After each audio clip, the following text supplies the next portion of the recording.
Habakkuk 1, 2 through 4 says this: O Lord, how long shall I cry for help, and you will not hear? Or cry to you violence, and you will not save? Why do you make me see iniquity, and why do you idly look at wrong? Destruction and violence are before me. Strife and contention arise. So the law is paralyzed, and justice never goes forth. For the wicked surround the righteous, so justice goes forth perverted. We have awoken this morning to a new day.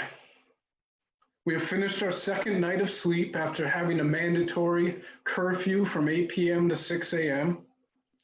We have seen the destruction of buildings and businesses engulfed in fire and flames in Minneapolis and here in St. Paul. We have seen peaceful protests, and we have seen riots and looting. We have seen the arrest of one officer for third-degree murder and manslaughter.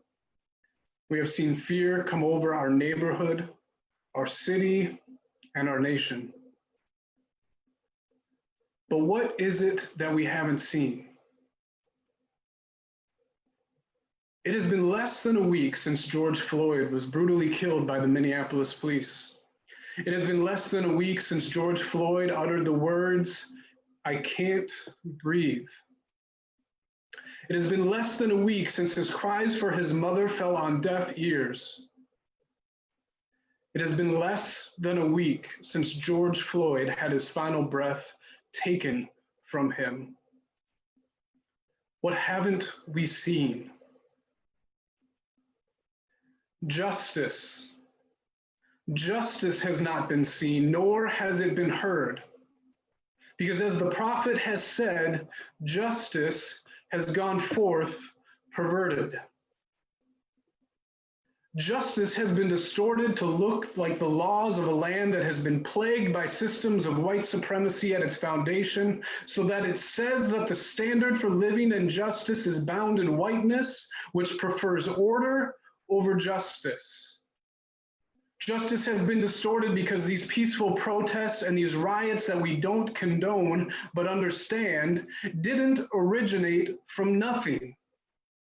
They originate from the continued dehumanization and criminalization of our Black and brown brothers and sisters.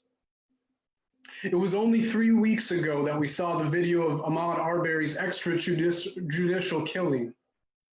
It has been less than 3 months since Breonna Taylor was shot and killed in her home in Louisville where she slept.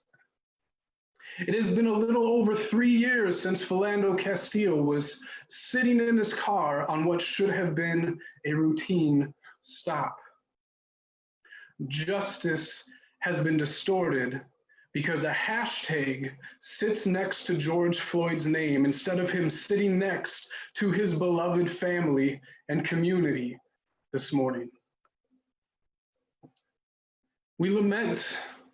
We cry out because we see, and we must choose to see, the perversion of justice and evils of our society. We must see and choose to see the historical and present trauma of police brutality. Justice has been perverted. As a multiracial church located in a multiracial neighborhood, this is what the Lord requires of us, as recorded in the book of Micah.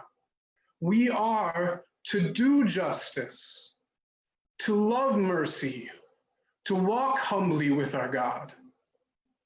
Justice must not only be seen, but justice must be done.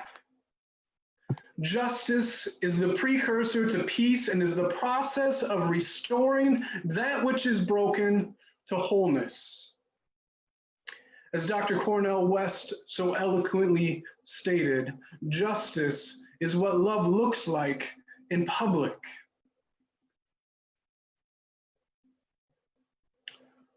So how can we see and do justice?